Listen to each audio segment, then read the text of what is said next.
All right, thank you so much everybody for being here today.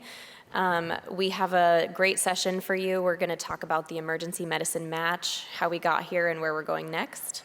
The vast majority of our time will be a panel, and we'll let our panelists introduce themselves when we get to the panelist portion. But for now, my name is Lauren Lamparter. I am a PGY3 resident at University of Illinois Chicago. And this session was put together by a task force from CORD that has representation from each of the various national emergency medicine organizations in order to address the match. And I'm here as a representative of AEM RSA. Somebody phone ring. Oh, it's a phone. That's okay. That's okay. All right, so where did we come from? Emergency medicine has historically enjoyed a very competitive outcome in the match process, with over 95% of our programs filling their spots. And as you can see on the right-hand side of the slide, from 2018 to 2021, we were incredibly competitive with very few spots open prior to the SOAP process.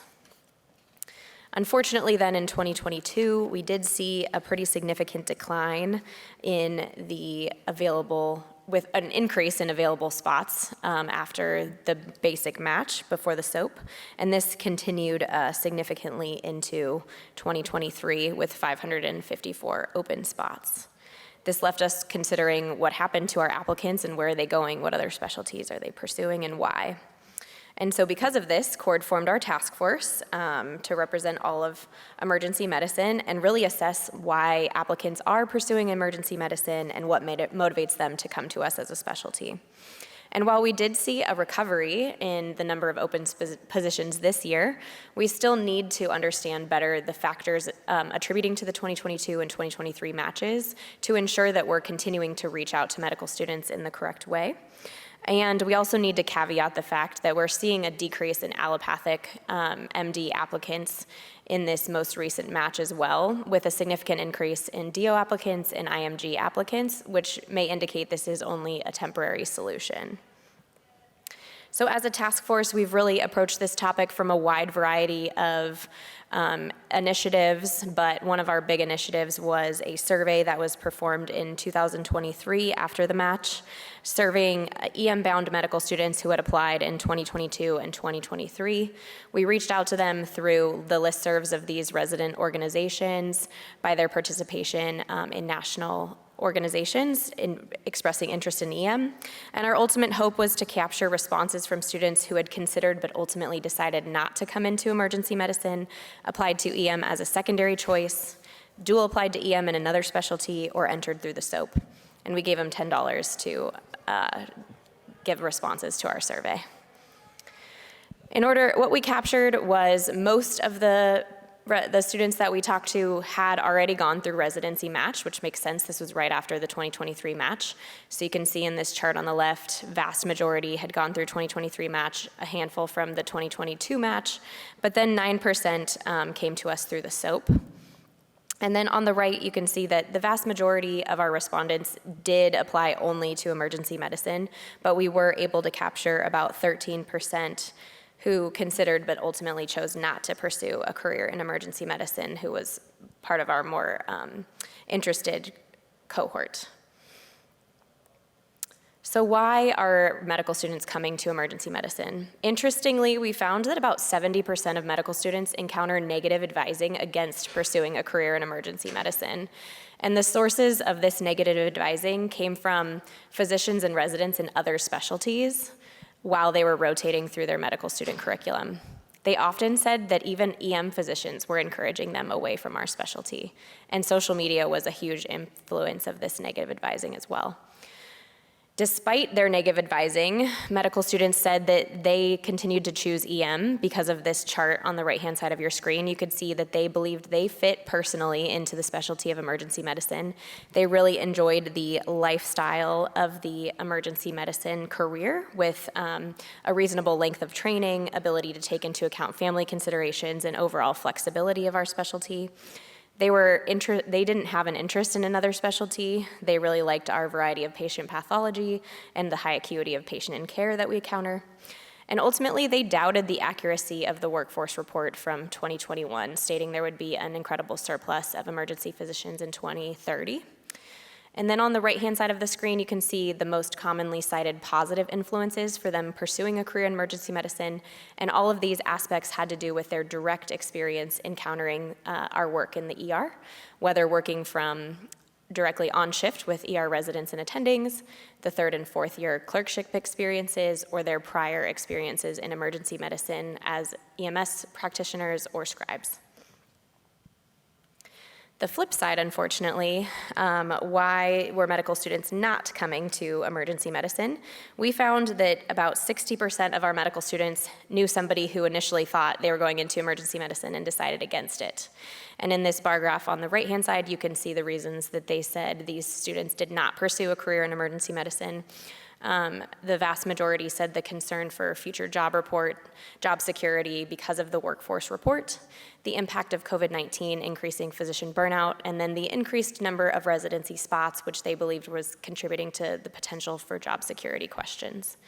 And then again, on the left-hand side of the screen, the most common reasons that they said people told them not to go into emergency medicine was increasing corporate influence in emergency medicine, the overcrowding of emergency departments, increased burnout reported by emergency physicians, the influence of non-physician practitioners in the emergency department, the projection of future jobs, and the impact of COVID-19.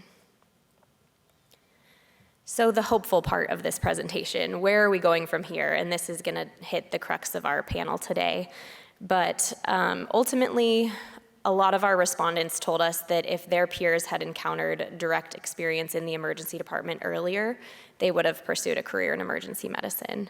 And so we can continue to address these medical students by getting them in our ERs earlier and making sure that they see the truth behind the specialty of emergency medicine. We need to alleviate their concerns about the future job security.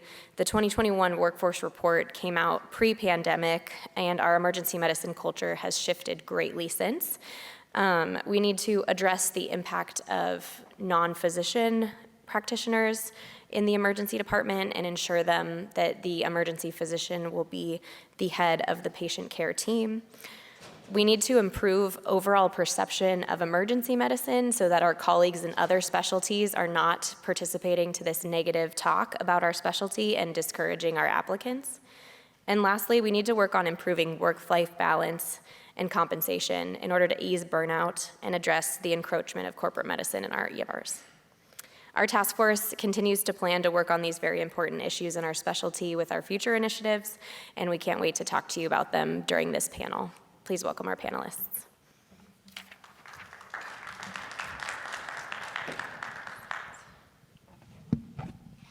All right, so I'm going to start it off. I'm Mike Kimmeny. I guess my day job is a program director at Loma Linda for the residency program there. I'm also the co-chair for the task force that Lauren was just talking about. And we're going to go through and have each of the panel members kind of introduce themselves and where they're from. And we would love to hear from you folks if you have questions or comments or kind of input about this. Please, by all means, the microphones work, or you could just talk loudly from where you're sitting. I think the room's small enough where we can all kind of hear, and we'll get a conversation going. And to kind of preface, this, the survey was really kind of designed to get at that question that we all wanted to know the answer to. What just happened? Like, why? Where did all the applicants go? Why did the match look so poorly for our specialty? And while I don't know that our survey really, I do know that the survey really can't be used as the definitive answer.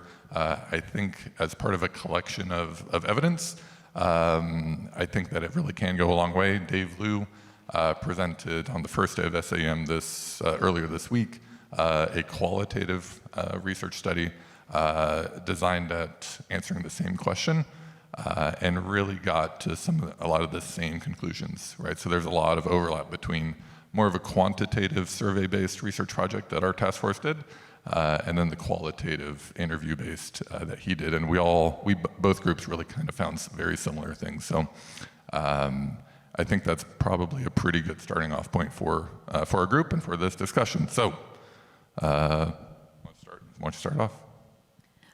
Yes, my name is Erin McDonough. I'm the program director at the University of Cincinnati. Hello, I'm Brian Millman, and I'm an assistant professor at UT Southwestern in Dallas.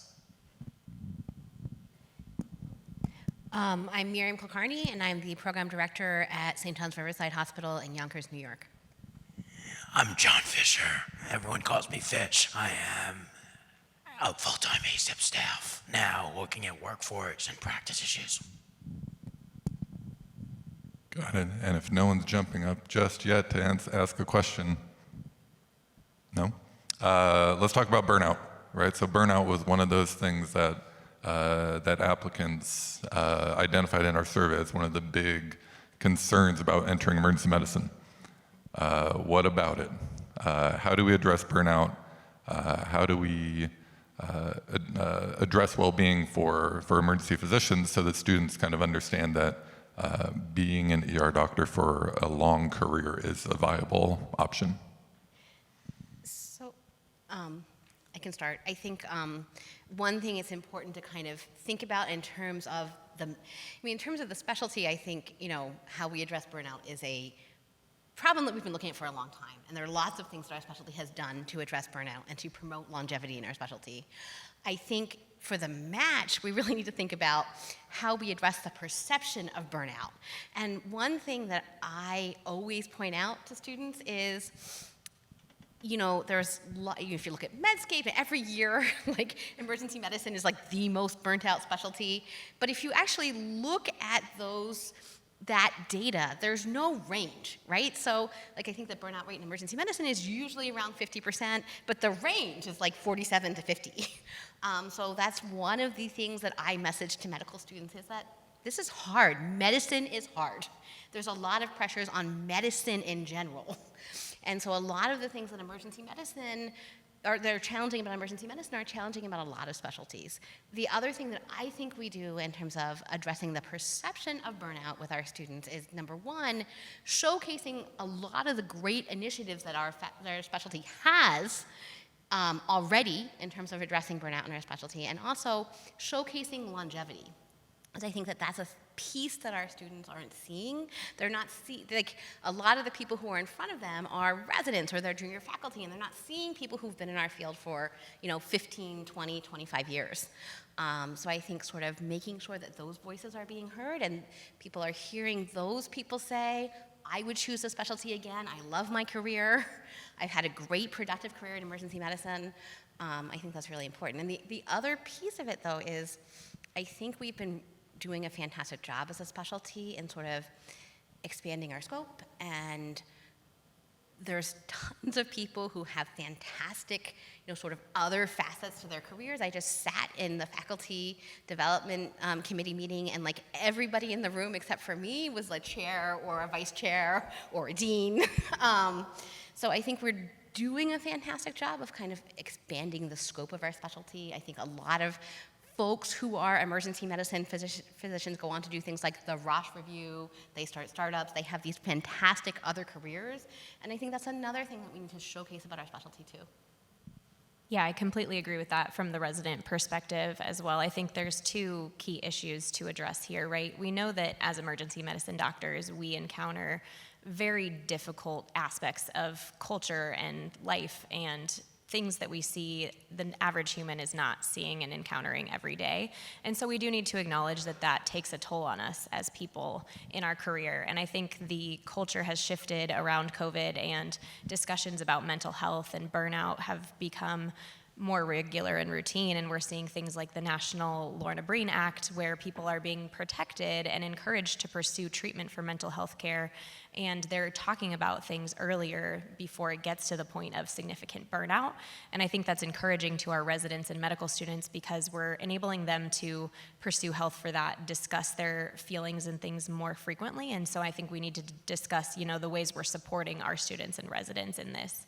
And then, like you said, I agree that there's a lot more facets within emergency medicine now to pursue and enhance your career. And I think I encourage people and my co-residents to really find a niche within emergency medicine, if it's a pursuit of a specialty through a fellowship program or just through some other facet, right? I came to pursue a career in education by first starting in advocacy. We have so many different niches within emergency medicine. We are the front lines of social justice for our population. We used ultrasound on the daily. It can be a major career for you. We are educators not only of patients, but of residents, medical students, et cetera. So there are many other ways to enhance your career, and I think we really need to advertise that to our medical students so that they can have a better, well-rounded career in emergency medicine. I think so much of what we're going to talk about in the remainder of this session is how we message these issues and how we message medical students' concerns to our medical students. You can put together your entire schedule at SAEM this week, going to wellness lectures and abstract talks about initiatives that our programs are doing to combat burnout and build resilient residents. And we all are putting in extraordinary amounts of effort to build resilient residents who are going to have a long, successful career in emergency medicine. However, when you go to residency websites and look at the wellness section, it's 9 photos of social events. And so talking to incoming students and talking to our faculty and talking to our residents about what our programs are doing to build resilient residents and combat burnout and ensure long, successful careers in emergency medicine is extremely important. You good? Okay. Anyone? Questions? Go for it. Can I just say? Yeah, you can talk. So I think you guys talked about early exposure to EM as well, and I think Hang on one second. I think we're recording, so I think we wanted it recorded. We want it on the microphone. Hi, I'm Anjali from UT Southwestern. I think you guys talked about early exposure to EM being a critical issue and getting medical students aware. A lot of academic institutions or other places don't allow you to rotate in the emergency department as a third year, which I have gripes with. I think it's a great place to build your differential and learn how to see patients. But if you go through third year and you have no exposure, you're then applying to fourth year auditions on a whim. And I know as someone who applied in the 23 cycle, that was like scary to be like, hey, I'm gonna put all my eggs in this basket and what if I hate it? And so how do you work with these places that you don't get exposure early enough? So Aaron's gonna go first in addressing this, but I just wanted to present a tiny bit of our data and the data from the cold feet study that Mike referenced, which was the qualitative study that has been presented a few times this week. Both our study, which was a mixed methods, more quantitative study, and the qualitative study found that students were much more interested in emergency medicine if they got early exposure. And so this is a data-based intervention, and Aaron's going to talk a little bit about that. Yeah, I mean, it's an excellent question. I was similar. My med school way back 50 million years ago, didn't have a required rotation. Well, we had a required rotation, but not until fourth year. And I even actually asked if I could take it early and was told no, and did the whole, like, applied dually to emergency medicine and something else. Felt relief as I started my emergency medicine rotation that I actually did like it, and, and that sort of thing. The tough part is, I think it's a very easy solution and one that's often cited to say, oh, like emergency medicine should be required. And that certainly would be easier. I mean, this is the struggle we face in that, general surgery, internal medicine, OBGYN, pediatrics, like students have to rotate on those services and get exposure. And so they don't actually have to do anything proactive or intentional to recruit people to their specialties other than providing a great rotation experience. And I think that we have to be reaching into the preclinical years and interacting with students earlier. And I think it's another example of COVID, because I think most places have some shadowing programs, and you can debate the utility of an unstructured shadowing program. I think that can sometimes actually push people away from emergency medicine when you're just standing there as an M1 feeling useless and in everybody's way, and you are made to feel like you're a burden on the people you're working with. But I think that COVID, killed a lot of those shadowing programs, and people are just now kind of starting those up. But the problem with a universal, everyone should have a required emergency medicine rotation is that the resources just aren't there across the country. I mean, something like that requires time, money, people invested in it. And, some places have that and a lot of places don't, including my institution. I mean, we have, aside from the funding that would be required for a clerkship director to run such a program, we genuinely, particularly with boarding, don't have the space for additional learners. We're maxed. And, when do the students really start impacting resident experience and all of that. That being said, I do think that there are a lot of opportunities for us to be more intentional with first and second year students. And my institution this year, we started participating in an M1 longitudinal selective type thing, a longitudinal experience where, I think it's pretty common across the country where M1s spend a year shadowing, working with a preceptor in an outpatient clinic. And we previously hadn't done that because the student couldn't just work with one, it's a different attending every Tuesday afternoon from 1 to 5, and so how do you do that?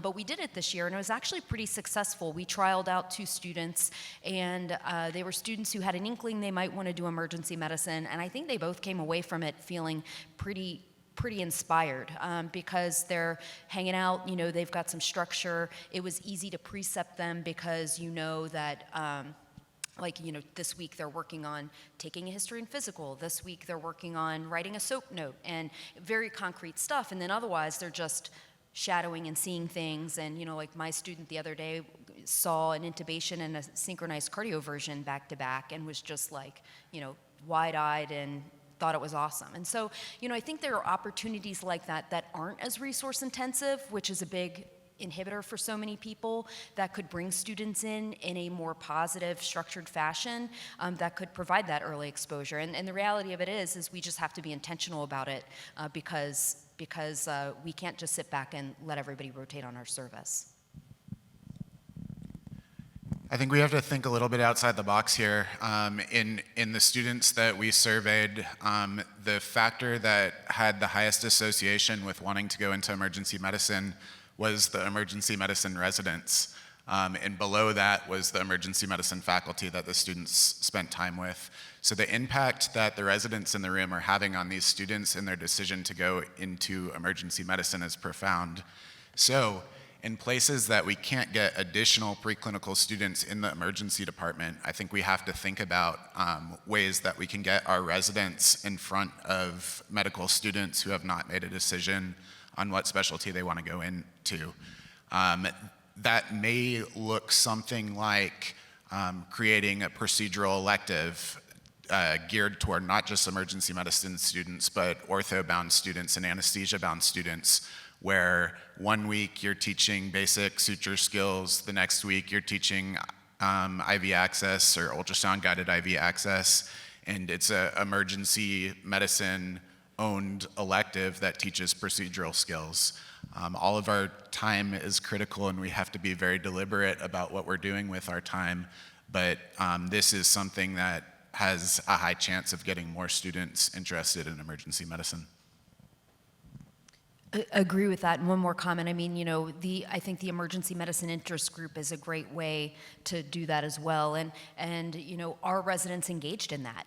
That can be a win-win because having resident engagement, as opposed to it just being a single faculty member or clerkship director overseeing the emergency medicine interest group, the residents then get experience as medical educators, and the students get exposure to the residents that will serve as role models to them and encourage them to go into emergency medicine.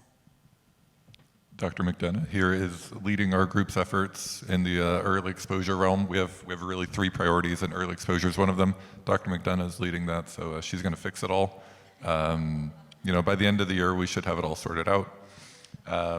There's another group, right? CDEM and Joe House is involved in really kind of taking stock all across the country on what's going on in clerkships and how are all the medical schools out there. That's the goal. How are all the medical schools getting early exposure for their students? and really try to look for what's working and what can be really kind of translated across the country. I see another question. I'm going to bring your microphone. Before we get to the next question, I just want to be a little more controversial and different, contrarian. I'm going to call BS on the need for a third-year EM clerkship, right? There are probably 7, 8 disciplines in third year. Traditionally, there's 20 plus specialties out there. Anesthesia, radiology, so on and so on, dermatology. They all do fine, right? So really the issue is that early exposure. How many of you had a toxicologist giving one of your pharmacology lectures during medical school? How many of you had an emergency physician teaching you where to put a chest tube in your anatomy lab, right? That's where we're failing as a specialty. But Fish, emergency medicine matches the 3rd largest number of students every year in the match. Why are we not a required experience? That's more a rhetorical question. But just to be, I mean, you're a contrarian. I got to be contrarian back. So I would argue that we should be required experience. I just think third year is the wrong place for it, because in order to be able to function effectively and learn the principles, you have to be able to already know how to do an H&P. You have to know these things. But right, there are certain things that every medical student should be able to do when they graduate medical school. The AAMC has their principles, right? Stabilizing a critical patient is one of those entrustable activities, right? So when you're all flying home, may you all have safe flights. But when that bell goes off on the plane, and they're not looking for a dermatologist or a radiologist, right? And so those skills are what every medical student needs to know, right? You need to know how to deliver a baby. You need to know what to do in a critical situation. And those skills could be taught in a formal clerkship. What about in a school that's gone to an all LIC model where there are no formal clerkships, right? They manage to teach the principles as well. So what you need is representation on the curriculum committee and embedding of the principles from day one, right, to the end of the year, to your transition course. My name's Nate. I'm a first-year medical student, so I'm giving that perspective. On the topic of early exposure, I'm here as somebody who has a unique level of interest in emergency medicine already. It's not really true of my classmates. They just don't really know, and like you said, there isn't a ton of exposure. So I'm wondering if you could talk a little bit about how I can be sort of an advocate and how I can be utilized as somebody who will garner interest in emergency medicine early on. I'm so glad you asked that, and I'm glad you're here experiencing this firsthand. I think that people come in with, experience in EM before medical school and can know from the very beginning that that's what they want to do. That was my experience as well. And I think these national organizations are a great way to do that, because within, I can't speak unfortunately to SAEM specifically, but my experience has been with AAEM and a little bit with EMRA as well. And those two organizations have ways that you can directly advocate for medical students around you. And I know SAEM RAMS as well has a lot of like the academic side, the research side with medical students. EMRA and AAEM RSA have a lot more on the advocacy side, education side, depending on your interests. But I would pursue all three of the resident organizations and take a look at what is best for your particular interests. Specifically within RSA, we have a cabinet of delegates where you would be a representation to your medical school or your future residency, bringing national information to your program. So there's various opportunities for medical students to get involved as early as you want. And those three, EMRA, RSA, and RAMS would be your best start. And I would say too, does your medical school have an emergency medicine interest group? That can be, that peer influence is such a powerful thing. As much as, in truth, like people are much more apt to listen to their peers than they are even people who are further down the path.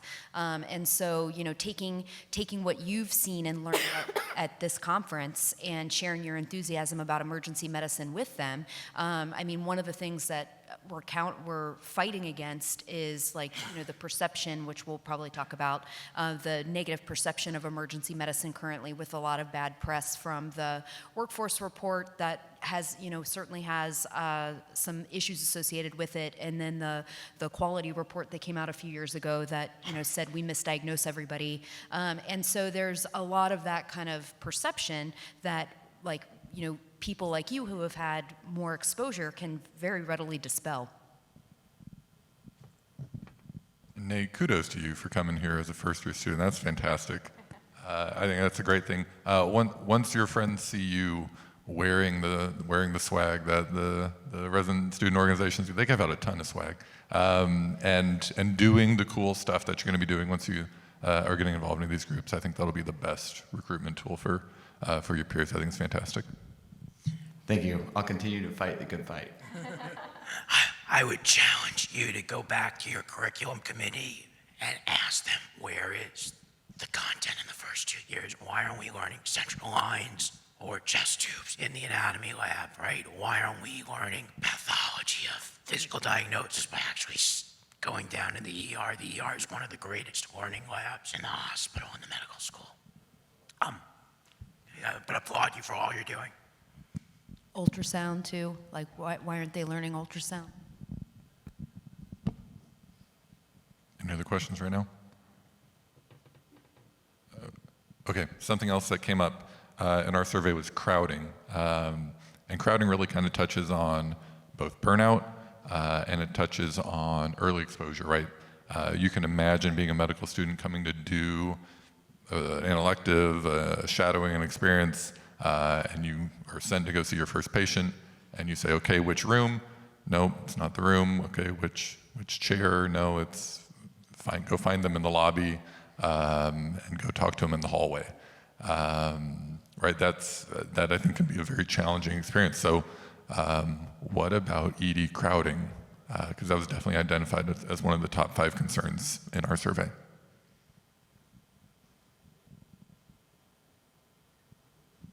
Stumped them.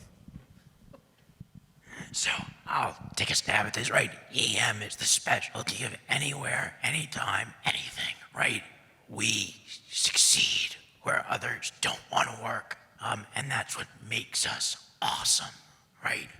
So yes, walking through most EDs at 2 o'clock on any day of the week is not a selling point of a, right? You're almost embarrassed to bring your interview applicants through it, but it's still the coolest specialty and doing all the amazing things there, right?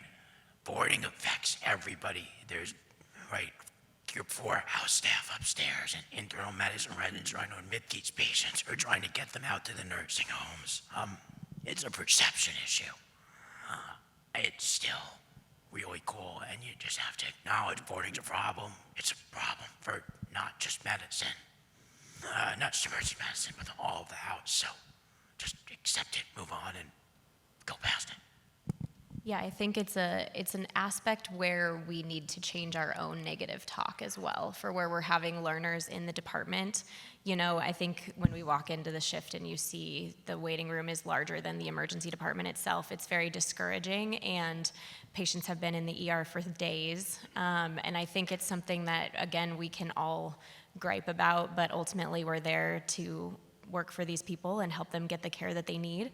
And so it's a place where we, as the doctors and residents working, can kind of change that perspective for the medical students. And also there's so many different areas to advocate regarding to boarding. It's sometimes a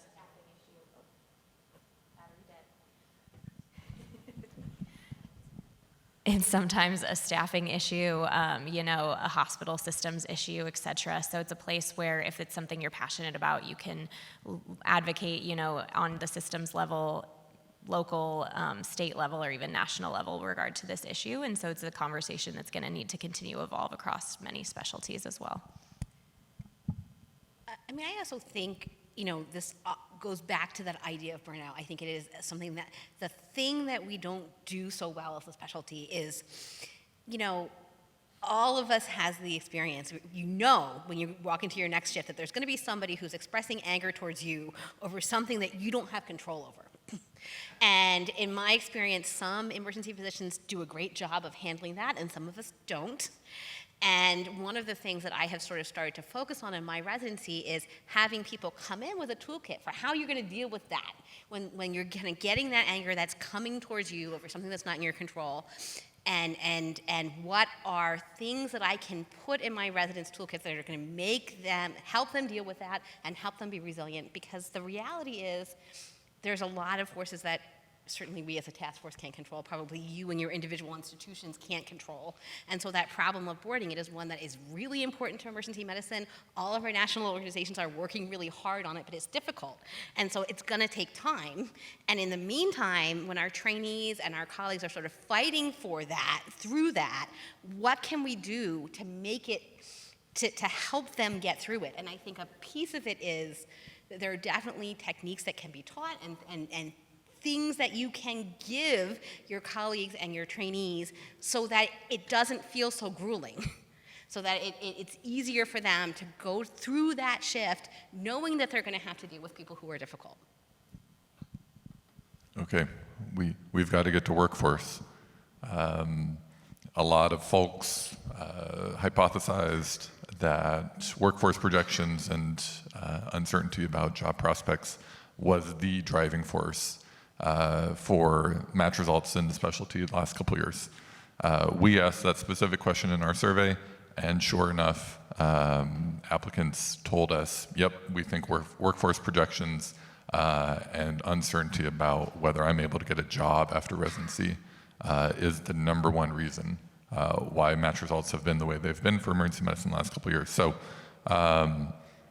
what about it? What do we think about the workforce projections affecting, as they affect the match, and what can be done going forward, and what do we think can reassure applicants, right? Because anesthesia did a very similar thing 25 years ago. They released a workforce projection and saw their match results really hit the tank, and very, very slowly kind of rebound.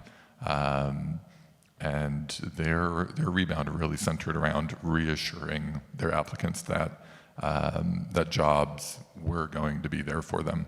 But they did a little bit more about that. So what do we think about workforce projections for our applicants? I mean, I think it's something that when that report came out, I did not view it as like the specialty's going down, like it's a horrible future.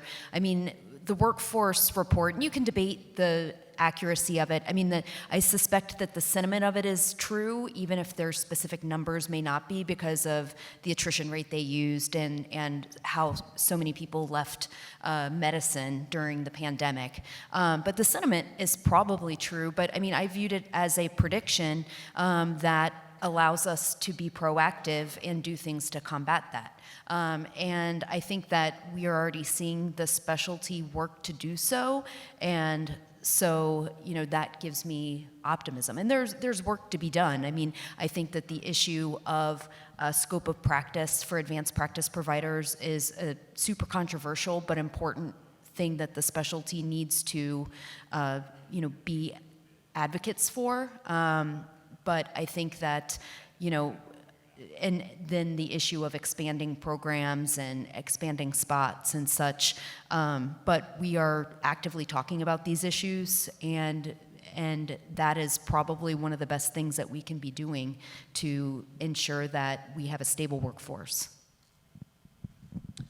In our study, 66% of the people we surveyed said they were concerned, despite going into emergency medicine, they were concerned about the workforce or that it impacted their decision not to consider emergency medicine.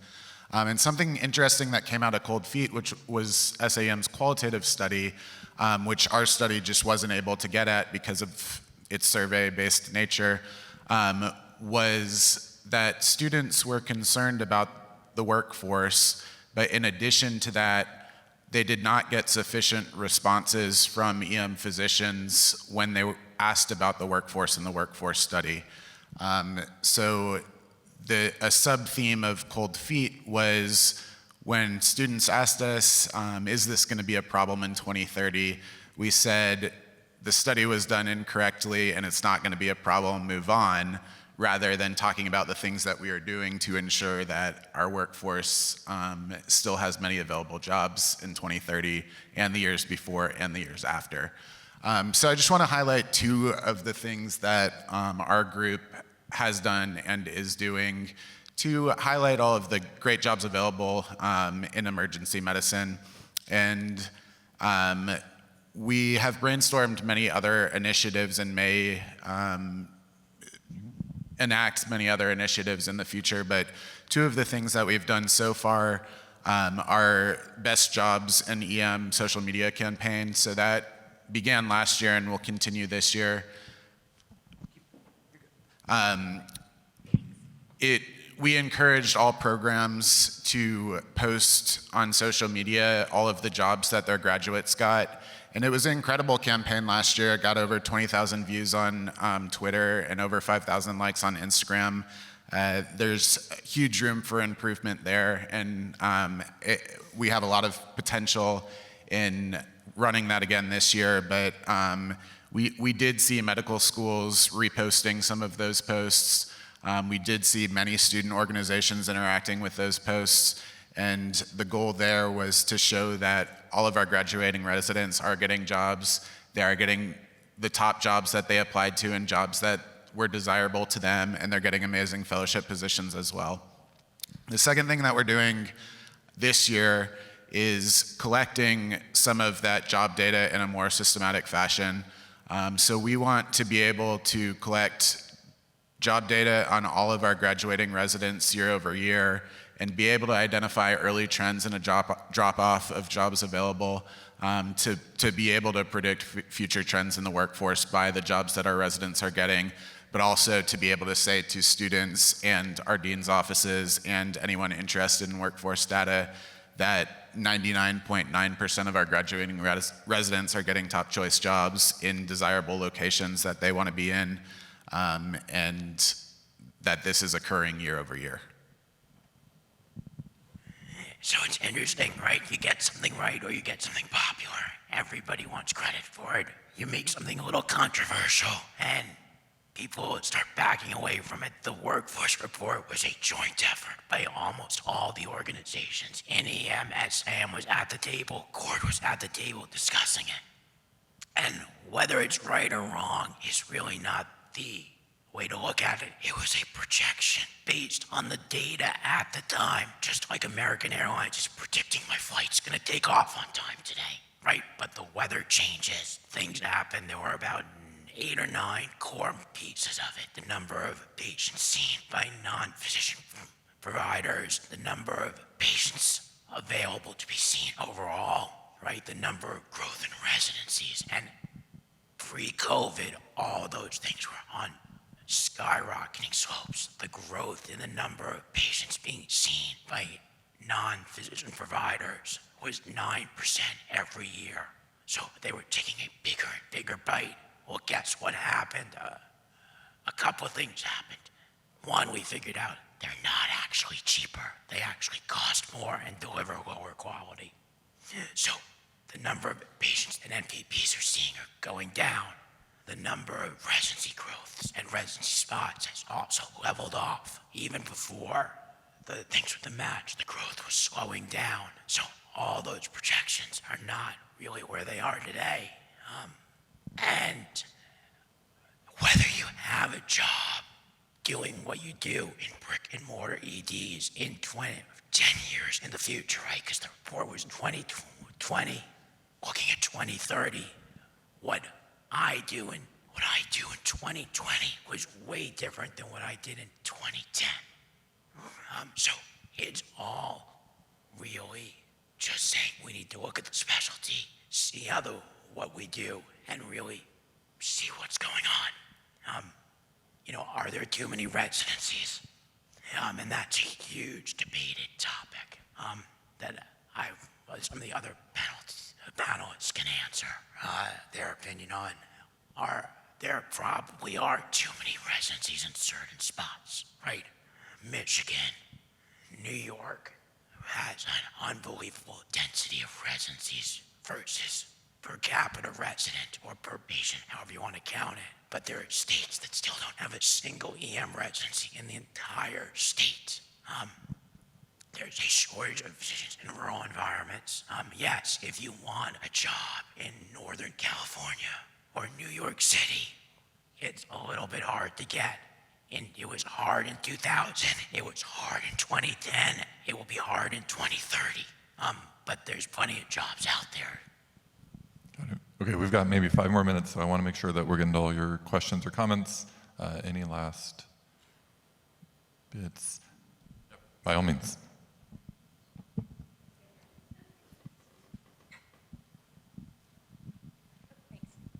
Hi, I'm Pam Dine from All of You UCLA Medical Center, and I'm the Chief Wellness Officer there. And I just want to address the whole concept of burnout and how the perception of burnout rather, and what that has been doing to the mindset of our specialty and our trainees, our medical students, our attendings. And it's been addressed in every aspect of what what you all have been talking about. And I just want to share that, to me, the thing that drives whether a person is burned out or fully engaged and experiencing professional fulfillment is how they feel as they walk through the halls in the emergency department. Do they feel like this work matters to them? Right, whether we're going to the lobby to pull somebody out of a chair and try and do a belly exam and decide if they need a CT, right? That's not ideal, right? Whether we're, talking to a family member who's very irate because their family's been waiting for 3 hours to see somebody, whatever, all the crap that we have to deal with, why are we there right now taking care of these patients in this setting? That's the cool stuff, right? As Fish said, what we do is the coolest specialty there is because we know how to do everything all the time, hanging from the ceiling, whatever, and we're always going to be valuable. So wearing that badge of honor, regardless of the crappy setting we're in, is why we're there, and that's what's going to combat the burnout to me, and it's also what's going to continue to lead our specialty forever. So it's a mindset thing, right? And not complaining when I am constantly like, hey, don't complain, right? We are so fortunate to be on this side of the, let's just ring into that, So yeah, thanks for this panel. It's really important. But the more we can lean into changing the mindset and reminding people, why did you go to medical school, right? It's to freaking help people, right? That's it. It's not for any other reason. It's not glorious. It's not glamorous. It's every day I put on my scrubs and I go in and I take care of people and I'm damn happy to do it. And I love, sharing that with the trainees and my colleagues and the ortho resident who's pissed off that they have to do something in the waiting room. Oh well, we'll get through it. So thank you. Yeah, I love that and agree with that. And I think that changing the mindset is something that we as educators have to be role models and ambassadors for. I mean, I think that a lot of us in the specialty coming out of the pandemic didn't forgot why we love emergency medicine and stuff, and have to remind ourselves. And every time as a faculty or senior resident that you complain about doing an abdominal exam in a chair out in the lobby, that is, the medical students hear that and they pick up on it, and they may not know the 100 times during that shift you thought, wow, this is cool, or what a cool physical finding or whatnot, because we as humans are horrible at focusing on the positive and always ruminate on the negative, and that's something that we have to be better about. That was one of the initiatives our task force directly addressed as well, was a social media campaign encouraging physicians to post about why they went into emergency medicine and reinstill the excitement, and some of the national organizations took that on as well. And so we would love to encourage you guys as well to post and be verbal about why you love emergency medicine. Okay, last thought as we wrap it up, Aaron. As we're about to start into another match season and gear up for recruiting and interviews and all that, we saw that sharp deflection in the curve in the unmatched spots in emergency medicine. So everything's fine, right? It's going to be all good. We're going to fill all our spots. We're going to go back to kind of pre-2020 match times, right? Or how are you going to approach this match year? Yeah, I think, everything is not fine. We still have a lot of work to do as a specialty to re-engage medical students and interest in emergency medicine. Certainly, we had increases in DO and IMG applications this year, but still not in allopathic, and that's probably a signal that we have to continue to pay attention to. And so, still a lot of work to be done, I think. But I feel, on the positive side, you mentioned the anesthesia experience that a lot of us have been talking about. We have been very proactive. The All EM Match Task Force was formed, not after the disastrous 2023 match, but after the previous match when there was that blip and everyone wondered, is this real, is it not? And so with that, we can right the ship and not necessarily experience a decades-long recovery period from a lot of kind of negative hits at once. And it's very encouraging to see all of the discussion and energy and efforts going into this. Awesome. Thank you, panelists. Thank you, everyone, for coming.